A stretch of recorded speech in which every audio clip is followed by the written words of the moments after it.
सभी साथियों को नमस्कार। जय हिंद। कैसे हैं आप सभी लोग? उम्मीद करता हूँ ठीक ही होंगे, अच्छे होंगे, मस्त होंगे और स्वस्थ होंगे और अपनी पढ़ाई को निरंतर जारी रख रहे होंगे। अब की बार पटवार पार बिल्कुल सही पढ़ रहे हैं आप। ये जो स्पेशल 2020 सीरीज चलाई जा रही है, ये आप लोगों के लिए पटवार परीक्षा को देखते हुए, साथ साथ वनपाल, वनरक्षक, रीट, एनटीपीसी सभी के लिए इंडिया ज्योग्राफी के मॉस्ट 2020 प्रश्न रोज शाम को आपको मिलते हैं। और आज अपन शुरू करने जा रहे हैं स्पेशल दूसरे श्रृंखला में एक और नए 20 प्रश्नों की सीरीज। देखिएगा, ये अब की बार पटवार पार बिल्कुल सही पढ़ रहे हैं आप। यानी अब की बार अगर इन 20 प्रश्नों को आपने कर लिया तो पटवार का पेपर आपका बिल्कुल 100% निकलेगा, गारंटी के साथ निकलेगा। ओके, चलिए करते हैं स्टार्ट आज की इस क्लास को। पहला प्रश्न आपके सामने स्क्रीन पे दिखाई दे रहा है। गारो, खासी और जयंतिया पहाड़ियां निम्न में से किसका भाग हैं? फटाफट से इसका उत्तर बता दीजिएगा।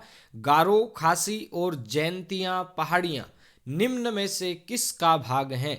यहां आपको यह प्रश्न बताना है। हिमालय का भाग है। यहां चार ऑप्शन आपके सामने दिख रहे हैं। ये हिमालय का भाग है, या दक्कन के पठार का है, या शिवालिक का है, या उत्तरी मैदान का है। फटाफट से बताइए। गारो, खासी, जयंती पहाड़ियां निम्न में से किसका भाग है?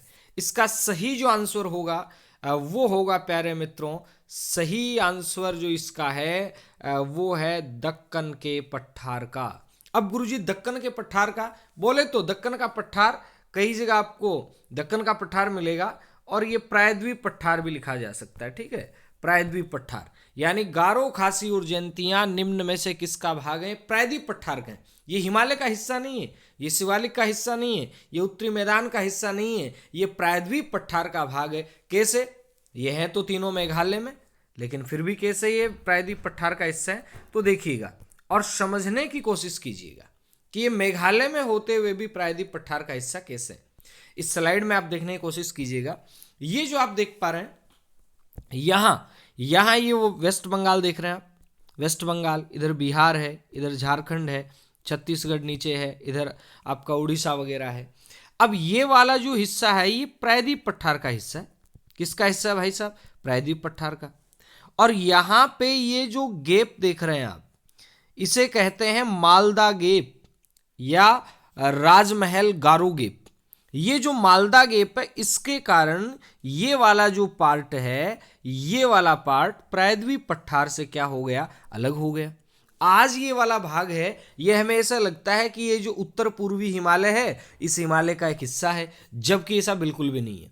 यानी मेघालय का जो पठारी भाग है, ये पूरा का पूरा किसका है? प्रायद्वीप पठार का भाग है। संरचनात्मक दृष्टि से तो प्रश्न आ सकता है, क्या आ सकता है? प्रश्न ये आ सकता है कि मेघालय वाला क्षेत्र हिस्सा है, तो आपका उत्तर आएगा प्रायद्वीप पठार का हिस्सा है भाई साहब।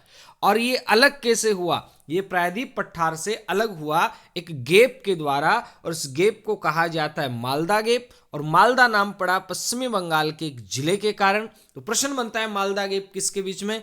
तो आपका उत्तर बनेगा प्रायद्वीप पठार और मेघालय के बीच में। और मेघालय में ही तो है गारो, खासी, जयंती की पहाड़ियां। ठीक है, गारो, खासी और जयंती। और यहीं गारो, खासी, जयंती के अंदर सर्वाधिक वर्षा वाला स्थान आपने पढ़ा होगा, मासिन राम चेरापूंजी। भारत का सर्वाधिक आर्द्र स्थान कौन सा है? मासिन राम चेरापूंजी। और है कहां पे मासिन राम चेरापूंजी? तो आपका उत्तर आएगा गारो, खासी, जयंती की पहाड़ियों के अंदर। ओके, चलें आगे की ओर अपन। तो यहां आपने देखा प्रायद्वीप पठार और मेघालय, इन दोनों के बीच में क्या है? मालदा गेप, जिसे कहा जाता है गारो राजमहल गेप। क्या कहा जाता है? गारो राजमहल गेप भी कहा जाता है।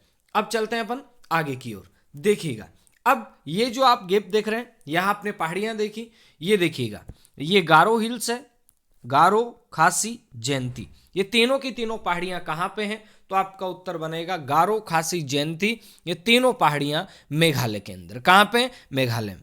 अब ये गारो, खासी, जयंती तो किसका भाग है? प्रायद्वीप पठार का भाग है। लेकिन बाकी जो भी देख रहे हैं, यहां अरुणाचल प्रदेश में आप देख पा रहे हैं डाफला पहाड़ी। मानचित्र से भी प्रश्न आ जाते हैं भाई साहब कई बार। डाफला पहाड़ी कहां पे है? अरुणाचल प्रदेश में। ये हिमालय के हिस्से हैं। ये सारा का सारा ये जो इस प्रकार से है, इस प्रकार से ये जो देख रहे हैं, ये पूरा का पूरा साथियों क्या है? ये पूरा का पूरा आप देख पा रहे हैं, ये हिमालय। ठीक है, तो यहां देख पा रहे हैं ये पूरा का पूरा हिमालय, और ये हिमालय का जो सेंटेक्सियल बैंड है, अक्ष संघीय झुकाव है, इसके कारण ये वाला जो मैदान भी यहाँ पे ब्रह्मपुत्र वाला बना है। ठीक है, तो यहाँ याद रखना है डाफला हिल्स हिमालय की, मिसमी हिमालय के अंदर, पटकोई हिमालय में, नागा हिल्स हिमालय में, ब्रेल श्रेणी हिमालय में, मिजो हिल्स हिमालय के अंदर। ठीक है, मिकिर रेंगमा पहाड़ियाँ ये भी हिमालय का हिस्सा थी, लेकिन अब धीरे धीरे ये थोड़ा कट रही है इस नदी के कारण, तो इस वाले हिस्से की ओर आ रही। देखिएगा, डाफला पहाड़ी कहाँ पे है? अरुणाचल प्रदेश में। मिसमी पहाड़ी कहाँ पे है? अरुणाचल प्रदेश के अंदर। डाफला अरुणाचल प्रदेश में, मिसमी अरुणाचल प्रदेश में। इसके अलावा अरुणाचल प्रदेश में एक पहाड़ी और आती है, अबोर नाम की पहाड़ी। प्रश्न आए अबोर पहाड़ी कहाँ पे? अरुणाचल प्रदेश के अंदर है। एक आता है मीरी पहाड़ी, ये भी कहाँ पे है? अरुणाचल प्रदेश के अंदर है। मिसमी कहाँ पे है? अरुणाचल प्रदेश में। अब देखिएगा, मिसमी के बाद में पटकोई, ये अरुणाचल और म्यांमार की सीमा। प्रश्न बनेगा अरुणाचल और म्यांमार की सीमा कौन बना रहा है? पटकोई। पटकोई या पटकाई जो हिल है ये बना रही है। नागा पहाड़ी कहाँ पे भाई साहब? नागालैंड के अंदर है। मणिपुर के नाम से मणिपुर पहाड़ी मणिपुर के अंदर। मिजो पहाड़ी कहाँ पे? मिजोरम के अंदर है। ठीक है, मिजो हिल्स कहाँ पे? मिजोरम में। अब मिजोरम में आपको एक चीज और देखनी है, एक ये देखनी है लुसाई श्रेणी कहाँ पे। प्रश्न आ सकता है कि लुसाई पहाड़ी कहाँ पे है, तो आपका उत्तर बनेगा लुसाई पहाड़ी मिजोरम के अंदर। लुसाई पहाड़ी कहाँ पे? मिजोरम के अंदर। और गारो खासी जयंती की पहाड़ी आपको बताई दी कहाँ पे भाई साहब? मेघालय के अंदर। तो ये वाला जो उत्तर पूर्वी हिमालय, इससे बनने वाले यही प्रश्न है। नेक्स्ट प्रश्न आपका ये भी बन सकता है मित्रों यहाँ पे, क्या कि भारत और म्यांमार के बीच में यहाँ पे एक पर्वत श्रृंखला है, और इस पर्वत श्रृंखला का नाम क्या आता है? तो याद रखिएगा अराकानयोमा। क्या नाम आएगा? अराकानयोमा। यानी भारत और म्यांमार के बीच में कौन सी पर्वत श्रृंखला सीमा बनाती है? तो आपका उत्तर आएगा अराकानयोमा पर्वत श्रृंखला सीमा बनाती है। चलें आगे चलते हैं। अब देखिएगा, सेकंड जो प्रश्न आपका आएगा, K2 जिसे गॉडविन ऑस्टिन भी कहा जाता है, K2 या गॉडविन ऑस्टिन, ये पर्वत चोटी किस श्रृंखला में है? प्रश्न क्या बन रहा है? K2 या गॉडविन ऑस्टिन किस पर्वत श्रृंखला की पर्वत चोटी है? अब गुरुजी K2 या गॉडविन ऑस्टिन, ये तो हमने देखा है कि भारत के अंदर है, हिमालय में है कि कहाँ है, ये तो आप जानो, लेकिन यहाँ ये जो श्रृंखलाएं दिखाई दे रही हैं, मैंने 3 नाम लिखे हैं, काराकोरम में है, जास्कर में है, पीर पंजाल में है, या इनमें से कोई नहीं। K2 या गॉडविन ऑस्टिन किस पर्वत श्रृंखला की पर्वत चोटी है? तो साथियों, यहां आपका जो सही जवाब होगा वो होगा K2 या गॉडविन ऑस्टिन, ये काराकोरम श्रेणी के अंदर है। कहां है भाई? K2 या गॉडविन ऑस्टिन काराकोरम श्रेणी में। अब अगली बात सुनिएगा, K2 या गॉडविन ऑस्टिन से प्रश्न बनेगा कि गुरुजी इसकी ऊंचाई कितनी है? इसकी ऊंचाई है 8611 मीटर। 8611 मीटर। प्रश्न बन रहा है K2 या गॉडविन ऑस्टिन, इसकी ऊंचाई कितनी है? तो आपका उत्तर बनेगा K2 या गॉडविन ऑस्टिन की जो ऊंचाई है वो है 8611 मीटर। नेक्स्ट प्रश्न, भारत की सबसे ऊंची चोटी कौन सी है? प्रश्न क्या बन रहा है? भारत की सबसे ऊंची चोटी कौन सी है? भारत की सबसे ऊंची चोटी कौन सी है?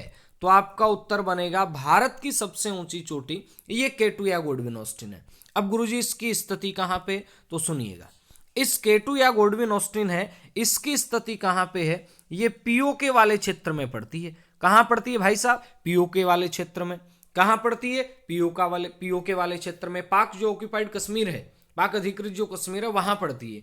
कौन सी श्रेणी के अंदर है? काराकोरम श्रेणी के अंदर है। K2 या गॉडविन ऑस्टिन की ऊंचाई कितनी है? 8711 मीटर है। और भारत की क्या है? ये सबसे ऊंची चोटी है। फिर आप कहेंगे गुरुजी हमने तो कंचनजंगा पढ़ी है। बिल्कुल, वो भारत में स्थित हिमालय श्रृंखला की एक चोटी है।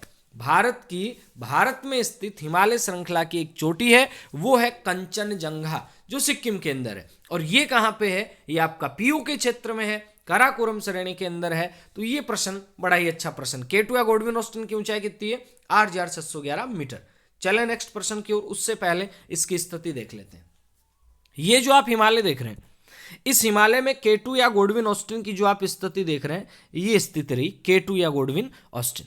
अब प्रश्न यूं भी बन सकता है, ये श्रेणियां हैं, याद रखना है कि क्रम पूछा जाएगा आपसे कि ऊपर से उत्तर से दक्षिण की ओर, तो याद रखेंगे कल जा पीर के पास, कल जा पीर के पास, 4 नाम याद करने।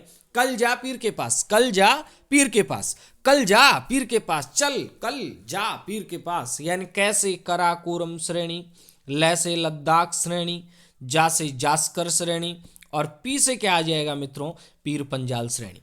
यानी कराकोरम, लद्दाख, जास्कर, पीर पंजाल, इनका क्रम पूछा जाए उत्तर से दक्षिण की ओर, तो आपका उत्तर क्या आएगा, सबसे उत्तर में कराकोरम, उसके नीचे लद्दाख, उसके नीचे जास्कर, उसके नीचे पीर पंजाल।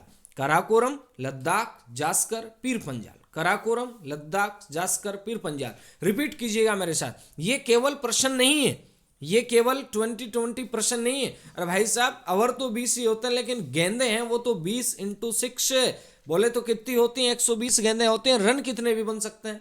तो ये तो प्रश्न 20 हैं, इसके अंदर गेंदे 120 से ज्यादा होंगी, और इन गेंदों के अंदर अब देखना आपका चौका छक्का कहां लगता है, आपके पेपर में कौन सा प्रश्न आ जाता है। तो कराकोरम, लद्दाख, जास्कर और पीर पंजाल, ये चारों श्रेणी।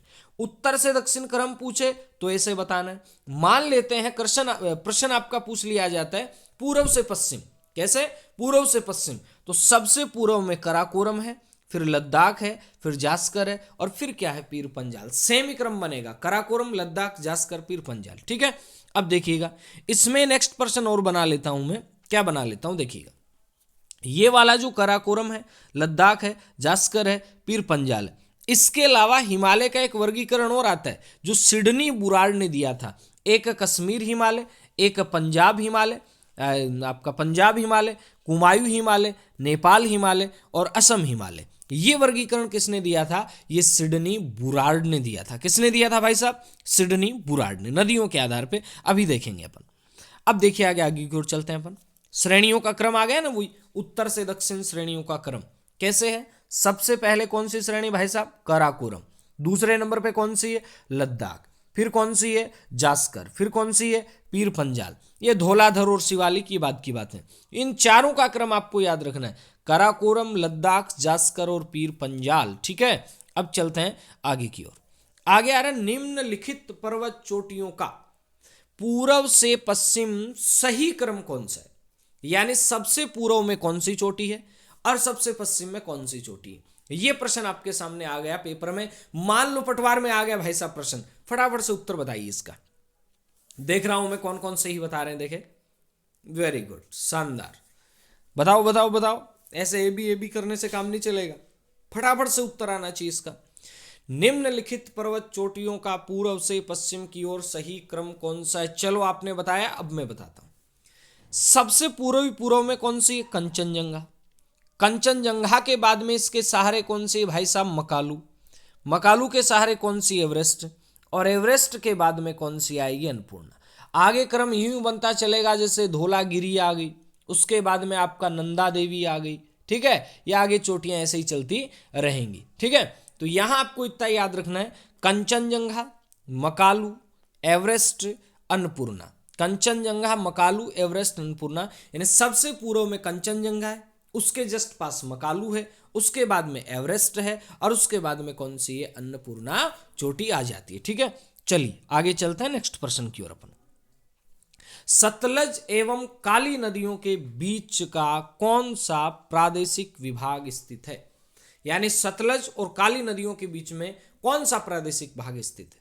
सतलज नदी और काली, इन दोनों के बीच में कौन सा हिमालय का भाग है। पहली बात तो ये कि ये जो नदियों के आधार पे प्रादेशिक वर्गीकरण है, ये वर्गीकरण गुरुजी किया किसने। नदियों के आधार पर प्रादेशिक जो वर्गीकरण है, ये भाई साहब सिडनी बुराड़ ने किया। किसने किया, सिडनी बुराड़ ने, सिडनी बुराड़ ने। अब सिडनी बुराड़ ने नदियों के आधार पर ये जो प्रादेशिक वितरण किया, इसमें 4 पार्ट किए। एक तो कश्मीर या पंजाब हिमालय, दूसरा कुमायूं हिमालय, तीसरा नेपाल हिमालय, और चौथा कौन सा है मित्रों, चौथा इसके अंदर आ जाता आपका असम हिमालय। अब सतलज और काली नदियों के बीच में कौन सा है, देखिएगा, यहां आप इसको समझने की कोशिश कीजिएगा कि इधर से सिंधु नदी, सतलज नदी, काली नदी, तीस्ता नदी, ब्रह्मपुत्र नदी, कितने पार्ट हो गए, 4। अब जो सतलज और काली के बीच में वो है ए वाला कुमायूं हिमालय, ये सतलज है यहाँ पे काली कुमायूं। उसके बाद में सतलज और सिंधु के बीच में पंजाब और कश्मीर हिमालय। उसके बाद में काली और तीस्ता के बीच में नेपाल हिमालय। तीस्ता और ब्रह्मपुत्र के बीच में असम हिमालय। तो यहां कुमायूं हिमालय है, ये किसके बीच में? सतलज और काली के बीच में। सतलज और काली के बीच में कौन सा हिमालय है? तो आपका उत्तर आएगा सतलज और काली के बीच के अंदर आपका कुमायूं हिमालय। ठीक है, चलें आगे की ओर। हाँ जी, ठीक है, देखिएगा अब यहां आप इस मैप में देख सकते हैं, आराम से बड़े ही इत्मीनान के साथ देख सकते हैं। ये जो पंजाब हिमालय है, यहां से सतलज नदी है, इधर से सिंधु नदी, इसके बीच में पंजाब हिमालय। पंजाब हिमालय से एक ही बात याद रखनी है कि जो आपका कराकोरम है, लद्दाख है, पीर पंजाल है, जास्कर है, धौलाधर है, ये सारी पर्वत श्रेणियां किस में आ जाएंगी? पंजाब हिमालय। यानी इधर आपको एक ही बात रखना है कि अभी जो अपन श्रेणी बना के आए थे कि कल जा पीर के पास, कराकोरम है, लद्दाख है, जास्कर है, पीर पंजाल है, ये सारी की सारी श्रेणियां किस में आ जाती हैं? ये सारी श्रेणियां आ जाती हैं आपका पंजाब या कश्मीर हिमालय। उसके बाद इसकी लंबाई ज्यादा नहीं, 560 ही। उसके बाद कुमायूं हिमालय, ये सतलज और काली नदी के बीच में। कुमायूं हिमालय किस किस के बीच में भाई साहब? सतलज और काली नदी के बीच में है। और इसमें आपको मुख्य बात क्या याद रखनी है, यहां नंदा देवी इस क्षेत्र की सबसे ऊंची चोटी है। यानी यहां जो सबसे ऊंची चोटी है वो कौन सी है? नंदा देवी है, जो है कहां पे? उत्तराखंड के अंदर। नंदा देवी यहाँ की सबसे ऊंची चोटी है कहां पे? उत्तराखंड के अंदर आपका आती है। ठीक है, इस पर्वत श्रृंखला की नंदा देवी क्या सबसे ऊंची चोटी, यहीं से आपका भागीरथी, यमुना, वो देख रहे हैं आप, गंगा वगैरह निकलती हैं। अब नंदा देवी के बाद में आगे बात करेंगे, सतलज काली के बीच में कुमायूं, और काली और तीस्ता के बीच में जो आता है नेपाल हिमालय। इस हिमालय में सबसे जो ऊंचा है वो कौन सा हिमालय है? नेपाल हिमालय। यानी सर्वाधिक विस्तृत एवं ऊंचा, सर्वाधिक विस्तृत है, ये भी यही है। और सबसे ज्यादा जो ऊंचा है वो भी कौन सा हिमालय? नेपाल हिमालय। क्यों ऊंचा है? क्योंकि यहीं पे चोटी है, माउंट एवरेस्ट है, कंचनजंगा है, अन्नपूर्णा है, धौलागिरी है, ये सारी चोटियां यहीं पे आती हैं। ठीक है, धौलाधर अलग है, धौलागिरी अलग है। ये धौलागिरी चोटी है और धौलाधर क्या है? श्रेणी है। धौलाधर क्या है? श्रेणी है। और धौलागिरी क्या है? ये चोटी है। ठीक है, अब चलते हैं आगे की ओर। आगे देखिएगा, ये वापस से इसकी स्थिति देख सकते हैं आप मैप के अंदर। देखिएगा हिमालय जो है, इस हिमालय का प्रादेशिक वर्गीकरण आपने देखा कि कश्मीर हिमालय, उसके ये कश्मीर हिमालय हो गया, उसके बाद में आपका कुमायूं हिमालय हो गया, फिर नेपाल हिमालय हो गया, फिर ये वाला असम हिमालय हो गया। ये तो प्रादेशिक वर्गीकरण है। इस वर्गीकरण के अलावा मूल जो हिमालय है, इस हिमालय को अपन कैसे देख सकते हैं? देखिएगा, इस हिमालय में याद रखना है, हिमालय का ये वाला भाग है, ये ट्रांस हिमालय कहलाता है। कौन सा हिमालय कहलाता है भाई साहब? ट्रांस हिमालय कहलाता है। अब ट्रांस हिमालय के जस्ट नीचे हिमालय की जो श्रेणियां हैं, उनमें वृत्त हिमालय, लघु हिमालय और शिवालिक। और शिवालिक के नीचे आप देख रहे हैं आपका क्या है? उत्तर भारत का विशाल मैदान। तो हिमालय की समानांतर ये 3 श्रेणी है, वृत्त हिमालय, लघु हिमालय, शिवालिक। वृत्त जो हिमालय है इसे हिमाद्री भी कहा जाता है। वृत्त हिमालय को क्या कहा जा सकता है? वृत्त हिमालय को हिमाद्री भी कहा जा सकता है। उसके बाद लघु हिमालय, और फिर कौन सा आता है? शिवालिक आता है। लघु हिमालय के बाद कौन सा आता है? लघु हिमालय के बाद कौन सा आता है? शिवालिक आता है।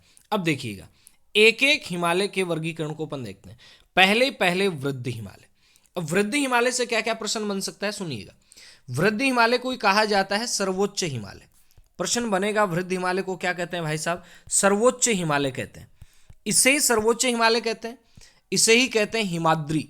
हिमाद्री क्यों कहते हैं? क्योंकि यहाँ पे बर्फ से ढकी हुई ऊंची ऊंची चोटियां, इसे ही सर्वोच्च हिमालय कहते हैं, इसे हिमाद्री कहते हैं, इसे वृद्ध हिमालय कहते हैं, इसे ही कहते हैं महान हिमालय।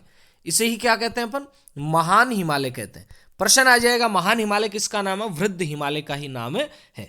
उसके बाद फिर आगे चले अपन, ये महान हिमालय कहलाता है। अब फिर प्रश्न बनेगा, जितनी भी ऊंची चोटियां, चाहे वो हिमालय की सबसे ऊंची चोटी आती है, माउंट एवरेस्ट की बात करें चाहे अपन, वो भी वृद्ध हिमालय का हिस्सा है। चाहे अपन बात करते हैं गॉडविन ऑस्टिन की, ये भी आपका कराकोरम श्रेणी के अंदर वृद्ध हिमालय से ऊपर वाले में है। उसके बाद में चाहे अपन कंचनजंगा की बात करें, ये भी वृद्ध हिमालय का ही हिस्सा है जो सिक्किम के अंदर है। यानी माउंट एवरेस्ट है, कंचनजंगा है, उसके बाद मकालू है, धौलागिरी है, नगा पर्वत है, अन्नपूर्णा है, नंदा देवी है, नामचा बरवा जो असम के अंदर है। ये सारी चोटियां किसके अंदर है? वृद्ध हिमालय के अंदर हैं। तो ये बड़े ही काम की बात है। ये कौन सी, ये सारी चोटियां किसमें? वृद्ध हिमालय। अब देखिएगा, माउंट एवरेस्ट की बात करें अपन, माउंट एवरेस्ट वाला जो भाग है ये वृद्ध हिमालय में, और इसी माउंट एवरेस्ट का एक नाम आता है सागर माथा। क्या नाम आता है भाई साहब? सागर माथा नाम आता है। यानी माउंट एवरेस्ट को क्या कहा जाता है? सागर माथा भी कहा जाता है। ठीक है, उसके बाद बात करते हैं अपन कौन से हिमालय की? लघु हिमालय की। अब लघु हिमालय, जिसे अपन कह सकते हैं मध्य हिमालय, लघु हिमालय का दूसरा नाम क्या आ सकता है भाई साहब? मध्य हिमालय। लघु हिमालय का दूसरा नाम क्या है? मध्य हिमालय। अब मध्य हिमालय से क्या क्या प्रश्न बनेंगे देखिएगा। मध्य हिमालय में आपको एक ही बात याद रखनी है कि इसका विस्तार वृद्ध हिमालय के ठीक दक्षिण में, ठीक नीचे इसका विस्तार है, और इसमें कुछ एक घाटियां हैं, जैसे आपका कश्मीर घाटी है, लाहुल स्पीति की है, कुल्लू की घाटी है, कांगड़ा की घाटी है, ये यहाँ पे। और इसी क्षेत्र के अंदर, इसी क्षेत्र में लघु हिमालय के अंदर कश्मीर जो है, यहाँ पे केसर की खेती करते हैं। कश्मीर के अंदर केसर की खेती इसी हिमालय वाले पार्ट में करते हैं। इसके अंदर बहुत सारी और भी श्रेणी है, जैसे आपका महाभारत श्रेणी नेपाल के अंदर इस लघु हिमालय को कहते हैं, मसूरी श्रेणी उत्तराखंड के अंदर कहते हैं। यहाँ घास के छोटे छोटे मैदान हैं, जैसे कश्मीर के अंदर घास के मैदानों को कश्मीर में क्या कहा जाता है भाई साहब? मर्ग। कश्मीर में घास के मैदानों को क्या कहते हैं? कश्मीर में घास के मैदानों को कहते हैं मर्ग। उत्तराखंड में घास के मैदानों को कहते हैं बुगाल, या फिर जिसे कहा जा सकता है पयार। बुग्याल और पयार, ये क्या घास के मैदान है जो लघु हिमालय में पाए जाते हैं। और लघु हिमालय के ठीक नीचे की बात करते हैं अपन, तो शिवालिक है। शिवालिक को बाह्य हिमालय भी कहा जाता है। तो ये आपका वृद्ध हिमालय, लघु हिमालय और शिवालिक, इसकी जो महत्वपूर्ण जानकारियां थी मैंने आपको दी। प्रश्न बन सकता है कि जो लघु हिमालय है, इस लघु हिमालय में घास के मैदानों को क्या कहते हैं? मर्ग कहते हैं, जैसे सोनमर्ग है, गुलमर्ग है, और उत्तराखंड में बुगालिया पयार कहते हैं। चलें आगे नेक्स्ट प्रश्न की ओर चलते हैं। ये एक बार चोटियों की स्थिति आप देख लीजिएगा। ये जैसे कंचनजंगा देख रहे हैं आप, इसके बाद में मकालू है, माउंट एवरेस्ट है, अन्नपूर्णा है, धौलागिरी है, उसके बाद में आपका नंदा देवी है, कामेट है। ये आपकी इन चोटियों की स्थिति आप देख पा रहे हैं। नामचा बरवा है, ठीक है। उसके बाद में आगे चलते हैं, तो ये श्रेणियां कराकोरम, लद्दाख, जास्कर, पीर पंजाल आपने देख ही लिए। चलें आगे की ओर चलते हैं। नेक्स्ट प्रश्न, ये वही चोटियों की स्थिति आ गई है। अब देखिएगा, लघु प्रश्न आ गया, शानदार प्रश्न, गुलगुले टाइप का प्रश्न है। लघु हिमालय श्रेणी के ढालों पर मिलने वाले घास के मैदान को उत्तराखंड में क्या कहते हैं? शानदार सा प्रश्न है कि जो लघु हिमालय श्रेणी है, इसके ढालों पर मिलने वाले घास के मैदान को उत्तराखंड में क्या कहते हैं? अभी मैंने बताया लघु हिमालय का मतलब मध्य हिमालय, लघु हिमालय का मतलब क्या है? मध्य हिमालय। और इस श्रेणी के ढालों पर मिलने वाले घास के मैदान को उत्तराखंड में क्या कहते हैं? ए ऑप्शन है मर्ग, बी है बुग्याल, सी है पयार और डी है बैवैसे दोनों। शानदार प्रश्न, गच्चा मत खा जाना। क्यों? क्योंकि यहां केवल भाई साहब उत्तराखंड पूछ रहा है, कश्मीर नहीं पूछ रहा। तो उत्तराखंड में बुगाल और पयार दोनों कहते हैं, जबकि कश्मीर के अंदर यानी जम्मू कश्मीर के अंदर इन्हें मर्ग कहा जाता है, गुलमर्ग है, सोनमर्ग है, आदि आदि कहा जाता है। चलें आगे चलते हैं। हिमालय के सर्वोच्च शिखर माउंट एवरेस्ट की ऊंचाई कितनी है? इस प्रश्न को वो ही बताएगा जो अपडेट है, अभी अभी चर्चा में रहा है। हिमालय का सर्वोच्च शिखर माउंट एवरेस्ट, और माउंट एवरेस्ट की ऊंचाई कितनी है फटाफट से बता दीजिएगा। वो ही बताएगा जो न्यूज़पेपर के संपर्क में है, जो ताजा तरीन समाचारों के संपर्क में है। क्यों? क्योंकि इसकी ऊंचाई बढ़ी है। हालांकि पहले 8,850 भी बताई जा रही थी, आपने बचपन से याद किया 8,848 मीटर, लेकिन इसकी ऊंचाई 8,848 मीटर नहीं होने वाली है। इसकी ऊंचाई है 8,848 पॉइंट में, पॉइंट के अंदर कितनी है? 8,848 पॉइंट में 86। स्पेशल प्रश्न है, हिमालय के सर्वोच्च शिखर माउंट एवरेस्ट की ऊंचाई 8,848.86। अब हिमालय का सर्वोच्च है, एशिया का सर्वोच्च है कहां पे भाई साहब? तो याद रखना नेपाल में है, वृद्ध हिमालय का भाग है, और नेपाल में ही इसे सागर माथा भी कहा जाता है। अब आप कमेंट करके बताएंगे कि माउंट एवरेस्ट पर सबसे पहले चढ़ने वाली महिला कौन थी, सबसे पहले चढ़ने वाला पुरुष कौन था, भारतीय कौन था। जो भी प्रश्न है कमेंट बॉक्स में फटाफट से कमेंट कीजिए। तो 8,848.86 मीटर ये हिमालय के सर्वोच्च शिखर माउंट एवरेस्ट की ऊंचाई है। और साधारण पूछा जाता है तो 8,848। क्यों हो रहा है ऐसा, बढ़ क्यों रही है? बढ़ इसलिए रही है भाई साहब, देखिए समझने की कोशिश कीजिए। ये वाला जो भारतीय प्लेट का हिस्सा है ये आज भी इधर खिसक रहा है, इधर आपका यूरेशियन प्लेट है। जब ये हिस्सा खिसकेगा तो स्वाभाविक है, जब खिसकेगा दोनों तरफ से तो यहाँ फोल्ड पड़ेंगे, वलन होगा, और वलन होगा इसीलिए इस चोटी की ऊंचाई लगातार आज भी बढ़ रही है। और हिमालय में भूकंप क्यों आते हैं? ये भारतीय प्लेट की इस गति के कारण ही आते हैं। चलते हैं नेक्स्ट प्रश्न की ओर। हिमालय प्रदेश में स्थित दर्रा है, हिमाचल प्रदेश में स्थित दर्रा कौन सा है? फटाफट से बताइए भाई साहब कि निम्नलिखित में से हिमाचल प्रदेश का दर्रा है वो कौन सा है? 4 ऑप्शन आपके सामने। पहला ऑप्शन क्या है? पहला सिपकिल्ला, जोजिल्ला, नाथुला, जेलेपला। फटाफट से बताइए हिमाचल प्रदेश का दर्रा कौन सा है? तो आपका उत्तर आएगा हिमाचल प्रदेश का जो दर्रा है वो इनमें से कौन सा होना चाहिए? फटाफट से बता दीजिए। सिपकिल्ला, यानी हिमाचल प्रदेश में कौन सा दर्रा है? हिमाचल प्रदेश के अंदर सिपकिल्ला दर्रा आएगा। ठीक है, चलें आगे की ओर चलते हैं।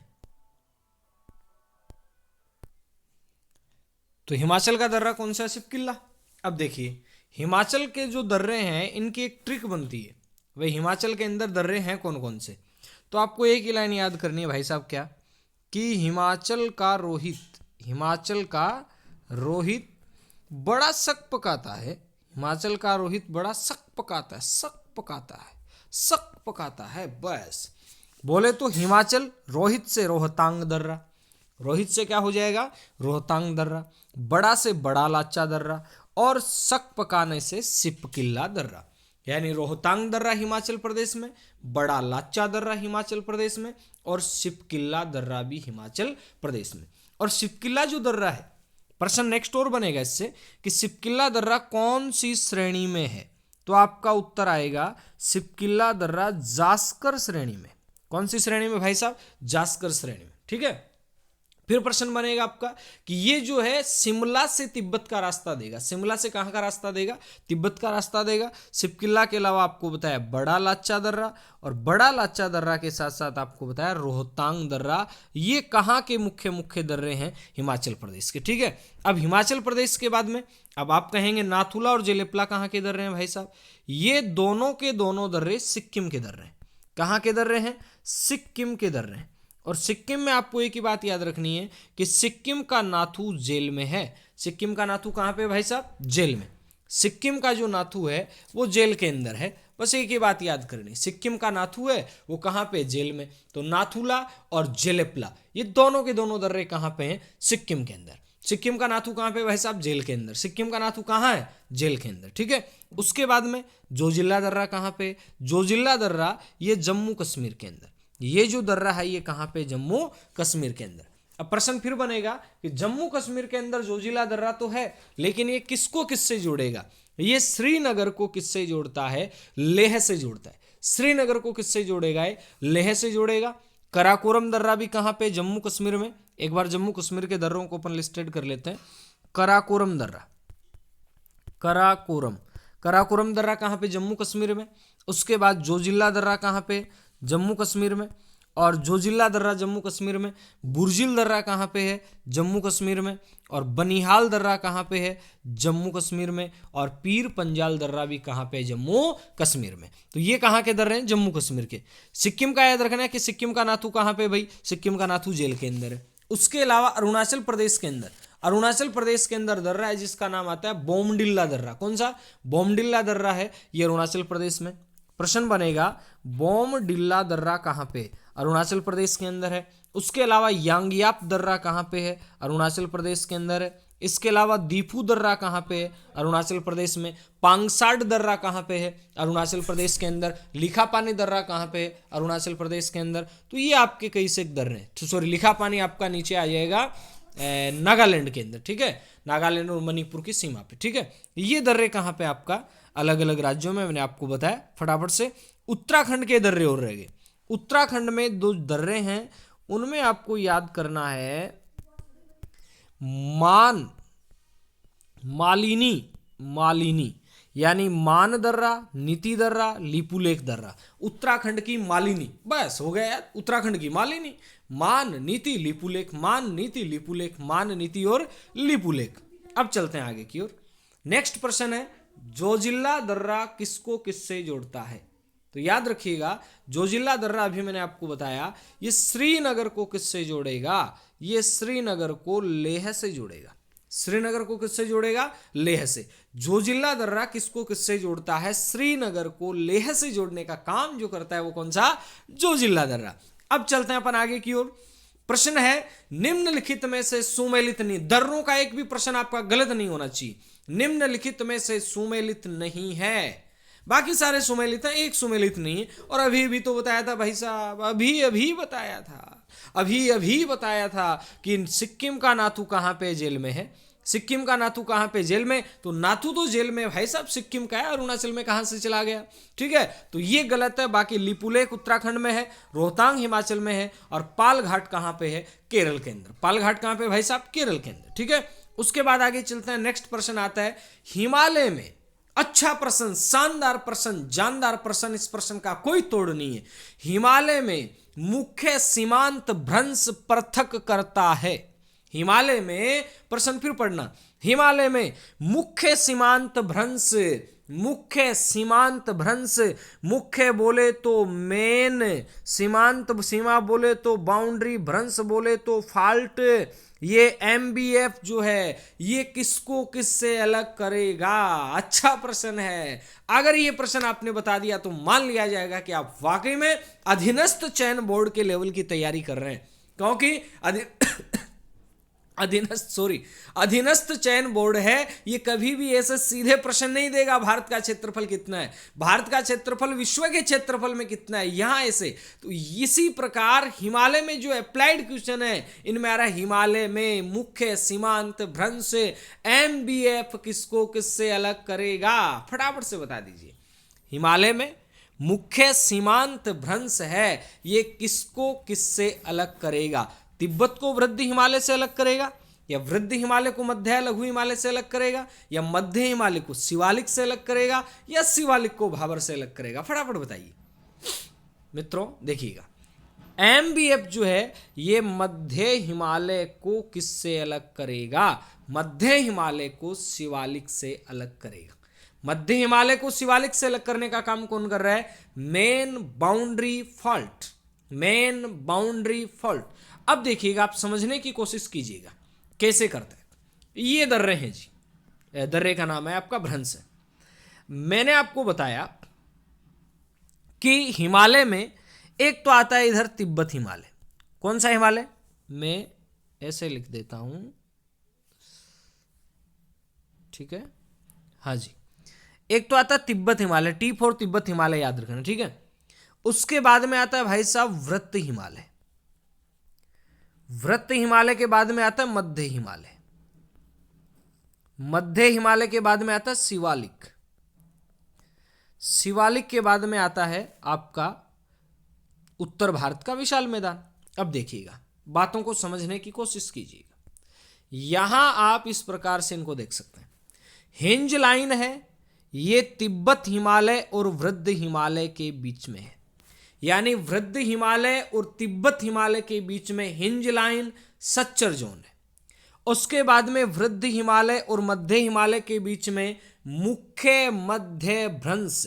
मुख्य बोले तो क्या बोल सकते हैं? मुख्य को अपन बोलिए फटाफट से। मुख्य को मेन बोल सकते हैं, मध्य को क्या बोल सकते हैं? सेंट्रल बोल सकते हैं, और भ्रंश को क्या बोल सकते हैं? आपका फॉल्ट बोल सकते हैं। एमसीएफ किसके बीच में है? एमसीएफ ये है वृत्त हिमालय और मध्य हिमालय के बीच में। मेन सेंट्रल फॉल्ट ये आपका वृत्त और मध्य के बीच में, और मध्य और शिवालिक के बीच में कौन सा है? ये है एमबीएफ। एमबीएफ किसके बीच में है? एमबीएफ मध्य हिमालय और शिवालिक के बीच में, और शिवालिक और उत्तर भारत के विशाल मैदान। शिवालिक और उत्तर भारत के विशाल मैदान के बीच में आता है HFF, Himalayan front fault. Himalayan front fault, Himalaya अग्रभ्रंश, ये शिवालिक और उत्तर भारत के विशाल मैदान के बीच में आता है। अब यहां एक प्रश्न और बनाऊंगा मैं, एक प्रश्न और है भाई साहब, महान सीमा भ्रंश। आप देखते हैं अपना प्रायद्वीप भारत पूरा का पूरा इस प्रकार से देख रहे हैं, ठीक है। अब इस प्रायद्वीप भारत में आपने एक चीज नोटिस की कि इधर से तो आता है अरावली, इधर से तो आता है आपका ये अरावली को इधर से ना ज्यादा कर दिया, इधर से अरावली और इधर से विंध्य। इन दोनों के बीच में जो फॉल्ट आता है वो कौन सा आता है? वो आता है MBF, यानी main boundary fault. Main boundary fault यही है क्या?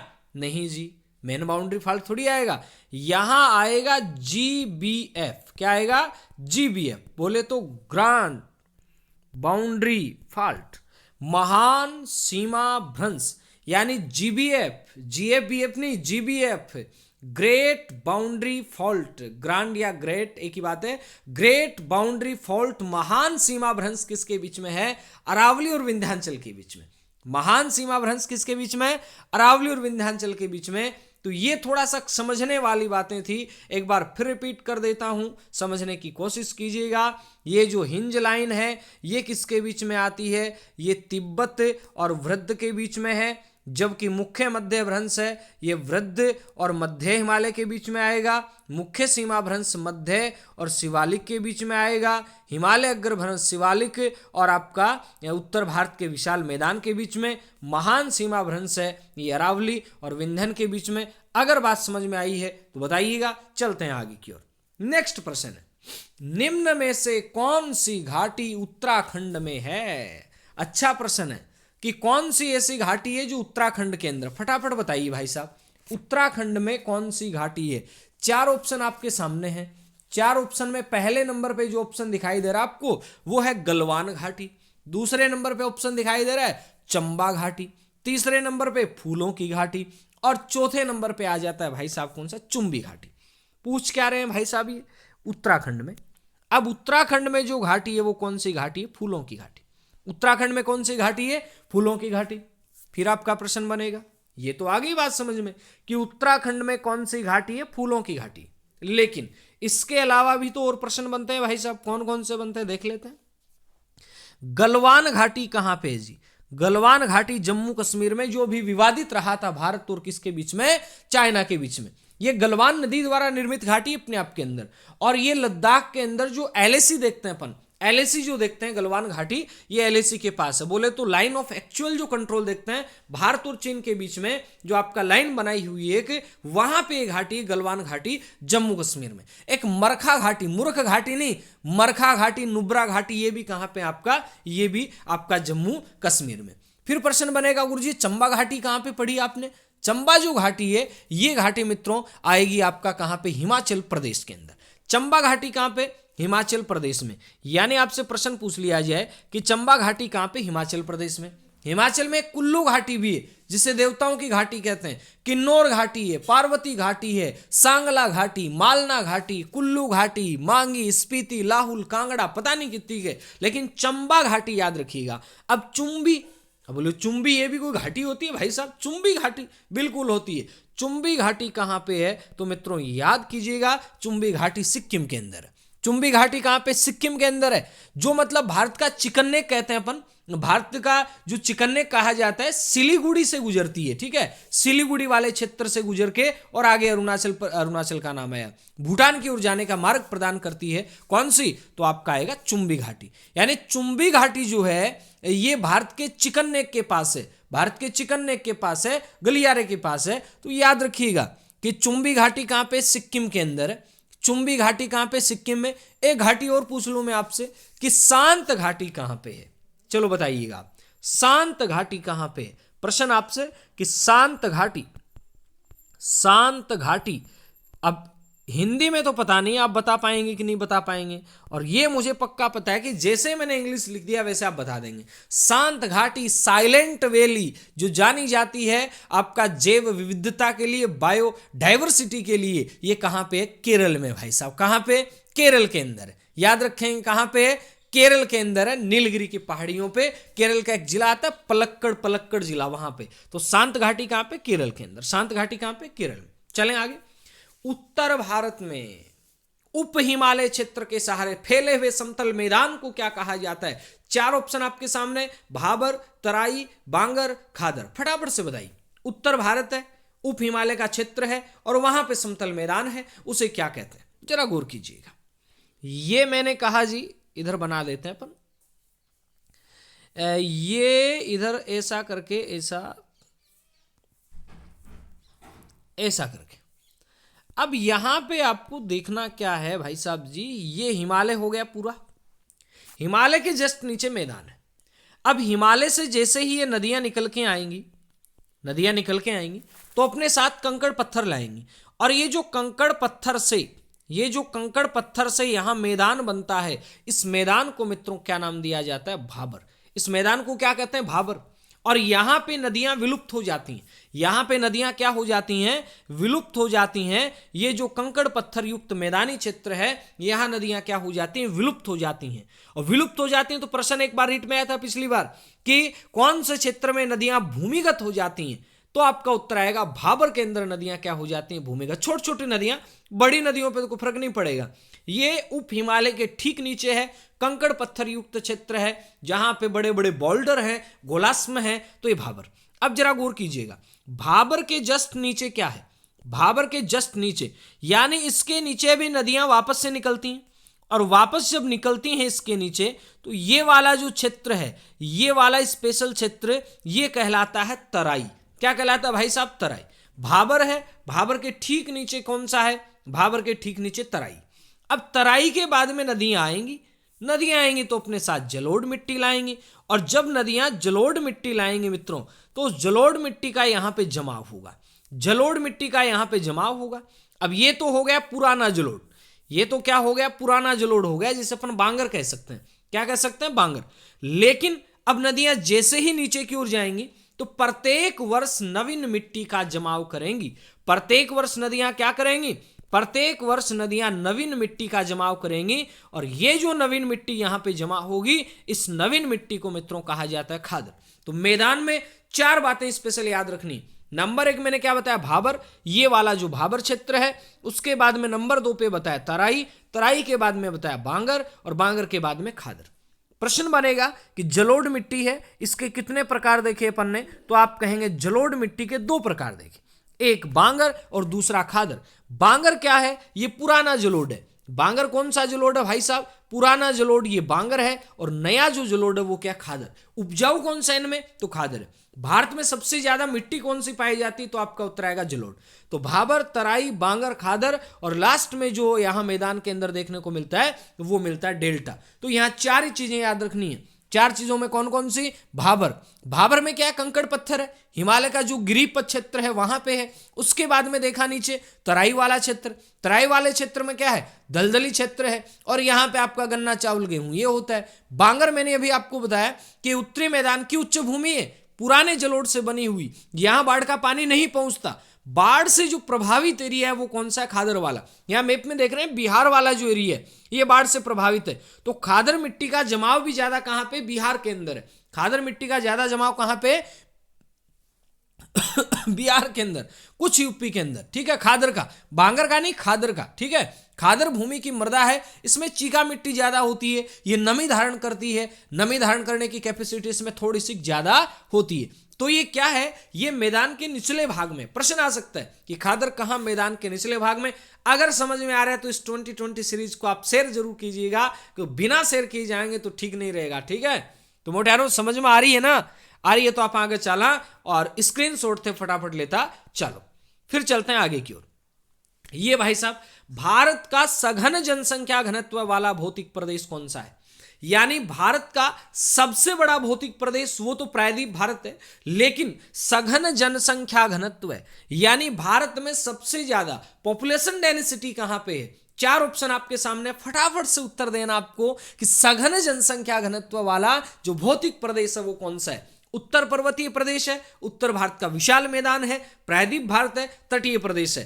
तो मेरे प्यारे प्यारे गुलगुलों, इसका जो सही उत्तर होगा वो होगा उत्तर भारत का विशाल मैदान। वाई, क्यों क्यों हुआ ऐसा? भाई आपने कहा कि यहां जनसंख्या घनत्व ज्यादा है। अब गुरुजी ज्यादा क्यों है? तो भाई साहब लोग कहां रहना पसंद करेंगे? जहां पे सुविधाएं होंगी, जहां कृषि होगी, पानी होगा, वहीं तो रहेंगे ना। उत्तर भारत के विशाल मैदान में सबसे ज्यादा जन घनत्व है और सर्वाधिक जनसंख्या वाले जो स्टेट है, चाहे यूपी की बात करें, बिहार की बात करें, ये कहां पे? ये भी उत्तर भारत के विशाल मैदान में।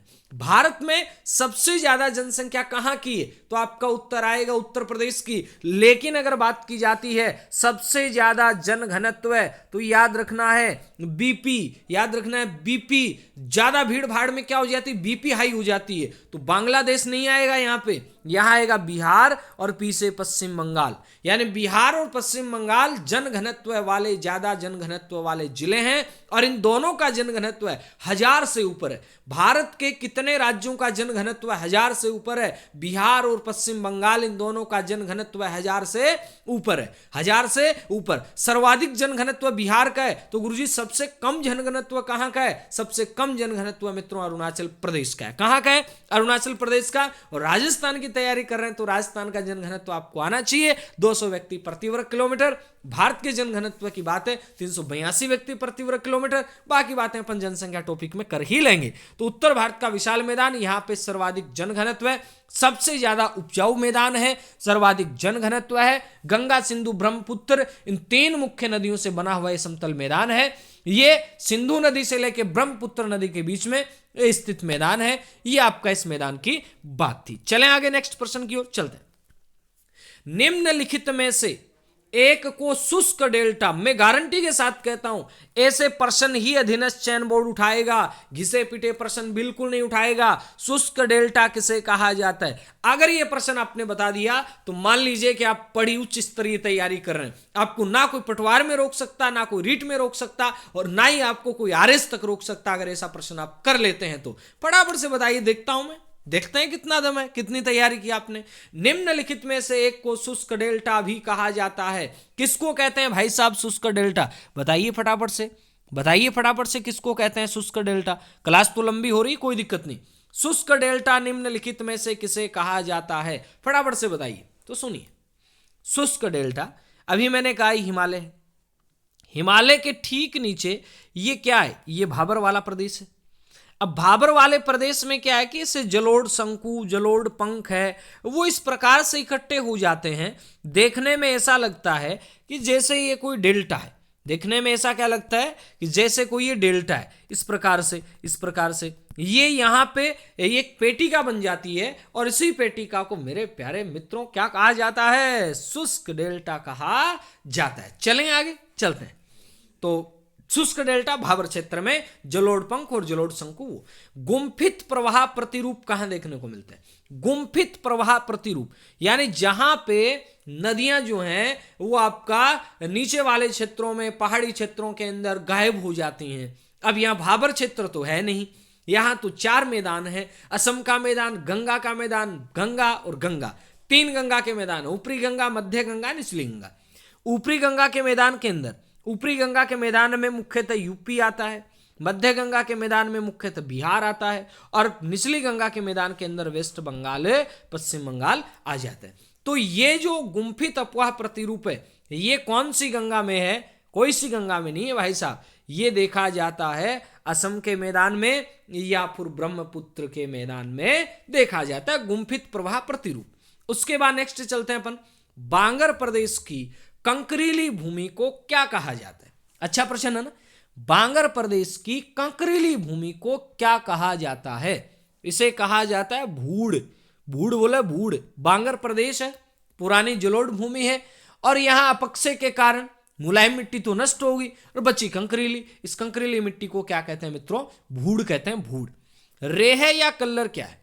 ये बांगर प्रदेश के अंदर ही भाई साहब। ये भी आपका अपन के शुष्क क्षेत्र मुख्यतः बांगर प्रदेश का, जहां पे लवणीय और क्षारीयता देखी जाती, यानी लवणीयता व क्षारीयता देखी जाती है। इस वाले भाग को क्या कहा जाता है? रेह या कल्लर कहा जाता है। यानी लवणीयता क्षारीयता देखी जाती है, इस वाले भाग को क्या कहा जाता है? रेह या कल्लर। भूड़ है ये इसका आंसर है, इसको क्षारीयता में मत जोड़ लेना भाई आप, है ना। उसके बाद में चोस क्या है गुरु जी? चोस। चोस बताओ आप क्या है? यानी पंजाब वाले क्षेत्र में अपरदन से निर्मित जो भूमि है उस भूमि को क्या कहते हैं? चोस। और चोस होशियारपुर जिले में अधिक पाए जाते हैं। चोस कहां पाए जाते हैं? होशियारपुर जिले में। उसके बाद आता है निम्नलिखित में से कौन सा दोआब वर्तमान भारत में, दोआब का मतलब क्या होता है पहले तो ये समझिए। दोआब का मतलब होता है दो नदियों के बीच का क्षेत्र। दो नदियों के बीच का क्षेत्र क्या कहलाता है भाई साहब? दोआब कहलाता है। जैसे जैसे मान लेते हैं ये सिंधु नदी है, सिंधु नदी है। सिंधु के बाद में मैंने कह दिया कि साहब सिंधु के बाद में यहां मान लेते हैं झेलम नदी है, ठीक है।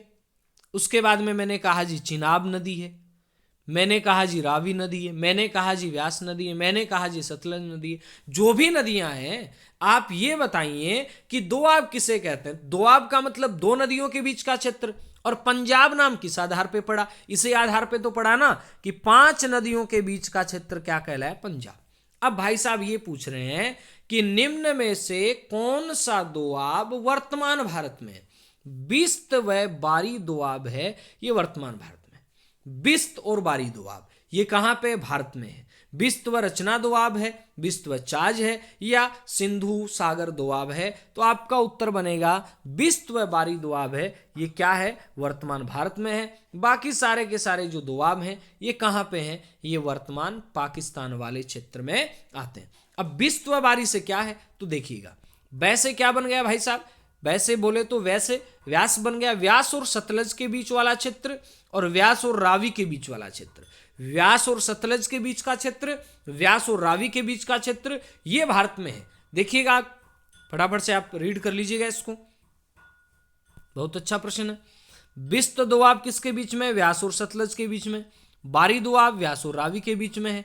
रचना दोआब रावी और चिनाब के बीच में। चाज दोआब चिनाब और झेलम के। भाई नाम से आ रहा है ना, बिस्त व्यास और सतलज है, बारी व्यास और रावी है, रचना रावी और चिनाब है, चाज चिनाब और झेलम है, सिंधु सागर दोआब। और दोआब का मतलब क्या? दो नदियों के बीच की भूमि को दोआब कहते हैं। उसके बाद चलिएगा नेक्स्ट प्रश्न की ओर। सफेद मरुस्थल की संज्ञा किसे दी गई है? फटाफट से बता दीजिए। सफेद मरुस्थल की संज्ञा ये दी गई है मित्रों, फटाफट बताइए। थार का मरुस्थल नहीं, सफेद मरुस्थल की संज्ञा दी गई कच्छ के रण को। यहां नमकीन परत जमा है इसलिए इसे सफेद मरुस्थल की संज्ञा दी गई। थार का मरुस्थल जो भारत पाकिस्तान दोनों के अंदर है। विश्व में सबसे ज्यादा बायोडाइवर्सिटी अगर किसी मरुस्थल में पाई जाती है, मरुस्थल में, तो थार का मरुस्थल है। विश्व का सबसे बड़ा मरुस्थल कौन सा है? तो आपका उत्तर आएगा सहारा। विश्व का सबसे सूखा मरुस्थल कौन सा है? तो आपका उत्तर आएगा अटाकामा। ये विश्व का सबसे सूखा मरुस्थल है, ठीक है। अटाकामा दक्षिण अमेरिका में, सहारा अफ्रीका के अंदर बड़ा है। थार मरुस्थल सर्वाधिक जैव विविधता वाला। कच्छ के रण को क्या कहते हैं? सफेद मरुस्थल कहा जाता है। उसके बाद नेक्स्ट प्रश्न है, माजुली द्वीप जो नदीय द्वीप है कहां है? तो आपका उत्तर क्या आएगा? माजुली द्वीप जो नदीय द्वीप है ये असम के अंदर है। और माजुली द्वीप नदीय द्वीप है कहां पे? असम के अंदर। कौन सी नदी पे बना भाई साहब? तो आपका उत्तर आएगा ब्रह्मपुत्र नदी पे बना है भाई साहब। अब माजुली द्वीप है ये असम का एक जिला भी है, असम का एक जिला। प्रश्न बनेगा भारत का एकमात्र नदीय जिला जो नदी के बीच में बना हुआ है वो कौन सा है? माजुली जिला है। कहां का है? असम का है। माजुली द्वीप जो नदी द्वीप कहां? असम में। ये विश्व का सबसे बड़ा नदीय द्वीप माना जाता है। विश्व का सबसे बड़ा नदी द्वीप कौन सा? माजुली। अगला प्रश्न है, भारत का वह राज्य जिसमें 4 भौतिक प्रदेश देखने को मिलते हैं। तो जरा गौर कीजिएगा, 4 भौतिक प्रदेश कहां देखने को मिलेंगे? मुझे कंफर्म पता आपको प्रश्न नहीं आता। पश्चिम बंगाल में चारों भौतिक प्रदेशों की विशेषताएं और चारों भौतिक प्रदेश देखने को मिलते हैं। किस प्रकार देखने को मिलते हैं इसके लिए आप देखिएगा, ये इसमें प्रायद्वीप पठार का हिस्सा मिलेगा पश्चिम बंगाल, यहां पे इसमें तटीय प्रदेश भी है, प्रायद्वीप पठार भी है, तटीय प्रदेश भी। इसमें उत्तर भारत का विशाल मैदान भी है, और इसमें जो दार्जिलिंग वाला क्षेत्र है यहां पे हिमालय भी है। यानी चारों भौतिक प्रदेश कौन से राज्य में है? पश्चिम बंगाल में। तो ये पूरा का पूरा अपन ने भौतिक प्रदेश के 2 भाग, उत्तर भारत का विशाल मैदान और उत्तर पर्वतीय प्रदेश, दोनों को हमने कवर करने का पूरा प्रयास किया। अगर आपको ये क्लास अच्छी लगी है तो लाइक करें, कमेंट करें, शेयर करें और अधिक से अधिक लोगों तक इसे पहुंचाएं, और सब्सक्राइब करना नहीं भूलें अगर आप पहली बार विजिट कर रहे हैं तो। Thanks for watching. Like, share and subscribe. आपके अपने परिवार पर, नेवरी परिवार पर आपका यूं ही आपका स्नेह बना रहे। धन्यवाद, मिलते हैं नई क्लास में। जय हिंद, जय भारत।